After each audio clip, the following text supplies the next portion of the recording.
Gestores públicos reunidos para tratar da modernização dos municípios é o foco do primeiro Fórum de Cidades Digitais da região metropolitana de Belo Horizonte, que será realizado na próxima semana. Qual a importância da modernização dos municípios? De que forma os governos estão trabalhando nesse setor? Quais os principais entraves para que as cidades sejam mais inteligentes? O Horizonte Notícia, a entrevista de hoje, vai falar sobre o tema. Para isso, nós recebemos o Marcelo Sander, que é agente de inovação da Secretaria de Desenvolvimento Econômico, Ciência e Tecnologia e Ensino Superior de Minas. Seja bem-vindo, Marcelo. Obrigado, Fernando. Prazer é todo meu. E está tratando diretamente com essa questão das cidades digitais, né? Como é que a gente pode classificar uma cidade digital? O que é uma cidade digital, Marcelo? A gente entende que uma cidade digital ou uma cidade inteligente, os conceitos são muito semelhantes, é aquela cidade que consegue oferecer melhores serviços para a sua população, né? Serviços menos burocráticos, mais céleres, mais eficazes e com menor custo, auxiliando aí no desenvolvimento de toda a cidade. Na prática, assim, que exemplos a gente pode dar de coisas que já estão acontecendo nesse sentido? Na verdade, assim, existem exemplos de cidades inteligentes em várias áreas, né? Nas áreas específicas onde os governos atuam, por exemplo, saúde, educação, meio ambiente,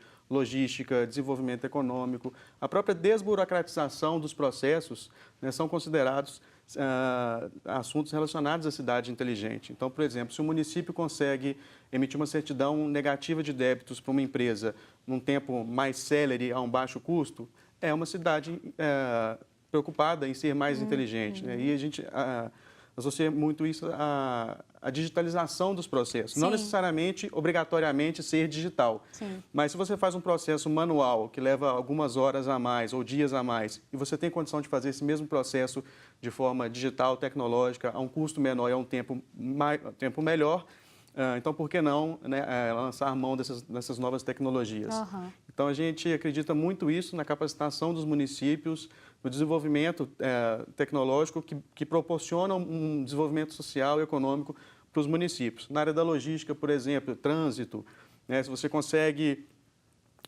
criar uma linha verde em uma via mais congestionada do município, fazer com que os veículos cheguem mais rápidos do ponto A ao ponto B, apenas alterando tempo e sincronização de sinais, é uma cidade inteligente também.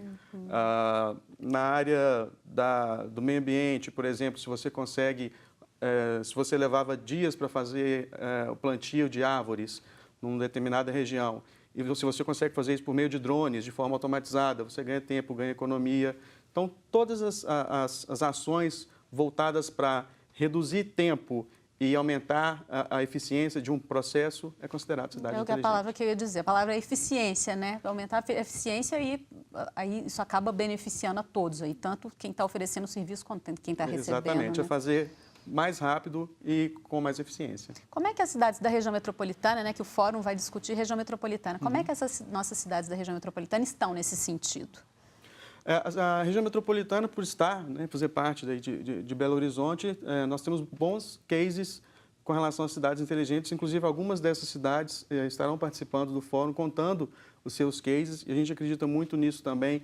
Apesar de ser da região metropolitana, vêm agentes públicos de várias cidades de Minas.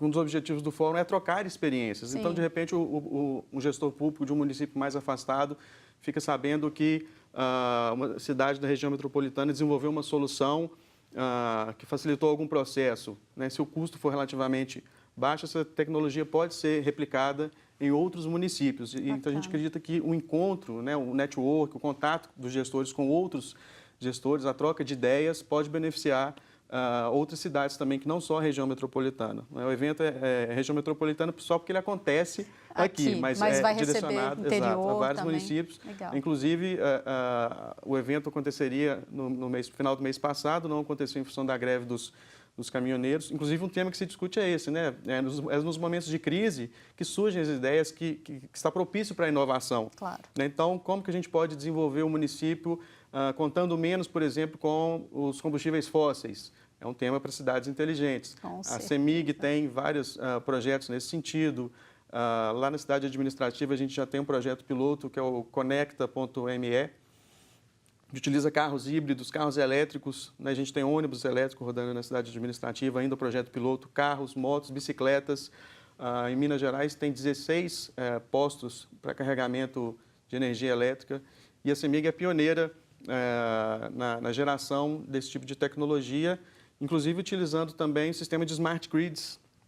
É um projeto da Univercemig, que é a faculdade vinculada à CEMIG, que existe lá em Sete Lagoas, e lá eles desenvolveram um projeto piloto, 2 projetos pilotos, na verdade. Um deles é a distribuição de energia elétrica junto com dados. É um cabo de fibra ótica rodeado por um cabo de energia elétrica, onde a CEMIG pode oferecer para os consumidores, pelo mesmo cabeamento, além da energia elétrica, dados de internet. Que bacana. E outro projeto que roda lá, que é piloto também, é o projeto de distribuição descentralizada de energia elétrica.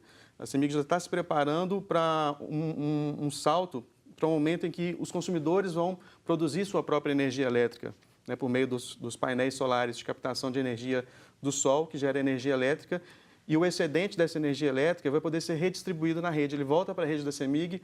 Então, hoje, o consumidor da CEMIG, ele, além de poder consumir energia da CEMIG, se ele produzir energia solar e transformar essa energia solar na casa dele, hoje em dia, com investimento cada vez mais baixo, esse investimento para você ter um painel solar na sua casa, que gera energia elétrica para você, o excedente dessa produção que você não conseguir consumir, você pode vender para a CEMIG e acumular créditos. Então, a CEMIG já se prepara também para esse novo salto tecnológico, onde a distribuição de energia passa a ser descentralizada. E uma nova forma de conscientização também, esse assunto da questão da energia. Energia limpa, né? Exatamente, é tão importante, né? Você reduz veículos nas ruas, reduz a poluição atmosférica, impacta no trânsito, impacta na qualidade de vida. Cidade inteligente. Chegaremos lá um dia, né? Se Deus quiser. Bom, enquanto isso, quais são os principais desafios, Marcelo, para se chegar aí às cidades inteligentes? Um dos principais desafios é, primeiro, a questão política, né? Assim, a gente sabe que o cotidiano, o dia a dia, mata as ideias, mata a criatividade. A própria burocracia é um entrave muito grande, né? Os processos políticos são muito morosos, muito demorados, né? Tem que protocolar, carimbar, registrar, certificar, leva dias, né? O serviço público, de modo geral, ele tende a ser mais moroso do que a iniciativa privada, por exemplo.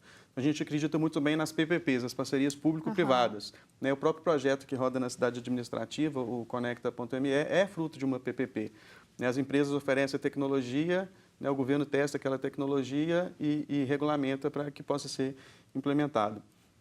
Então, acho que o primeiro gargalo que a gente tem é a própria morosidade, burocracia do serviço público de uma forma geral, seja na esfera que for, no nível que for. Então, o desafio é desburocratizar os processos. O outro desafio é de tecnológico mesmo, né? A gente tem, muitas dessas tecnologias envolvem uma boa qualidade de transmissão de dados, né? Uma boa velocidade de internet, e o Brasil ainda é um país muito carente de uma boa conexão de internet.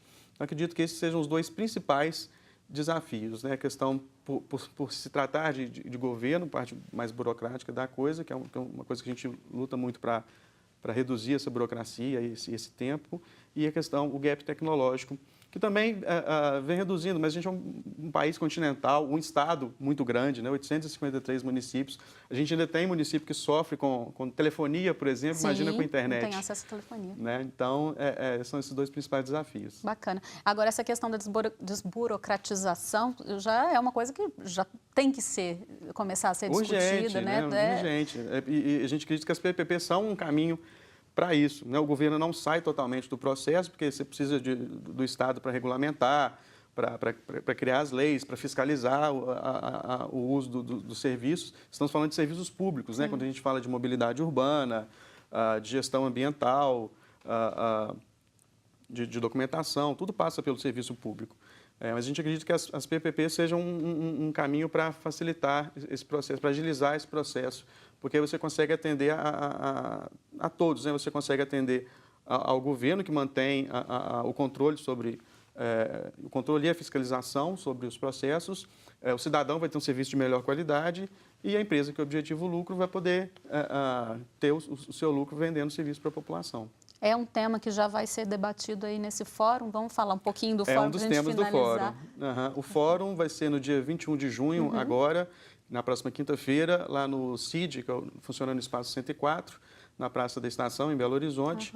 A partir das 8 da manhã começa o credenciamento e a gente vai ter cases do Ministério da Ciência e Tecnologia, né, a nível federal, programa de cidades inteligentes, cases do próprio governo de Minas relacionados à inovação, empreendedorismo e às cidades digitais, cases municipais, Prefeitura de Monteiro Lobato, no Rio Grande do Sul, é um exemplo disso, a Prefeitura de Curitiba também trará cases interessantes. Da região metropolitana teremos Contagem apresentando case, teremos momentos para network, troca de experiências, algumas empresas apresentando soluções para municípios também, na parte de digitalização de processos. Na parte da tarde a gente vai ter esses cases da CEMIG, que eu contei agora, a CEMIG vai estar lá expondo esses casos também.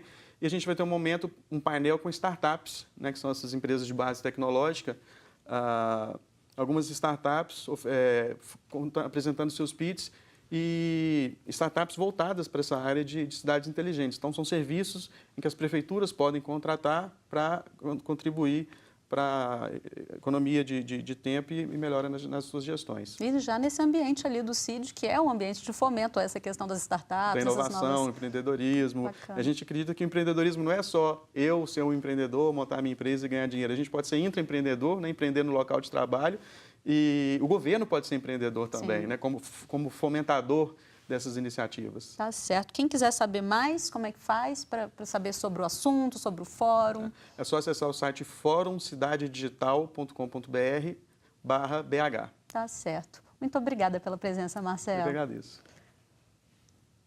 O programa de hoje fica por aqui. Nós conversamos sobre as cidades digitais. Se quiser rever a entrevista, acesse o tvhorizonte.com.br. Até a próxima.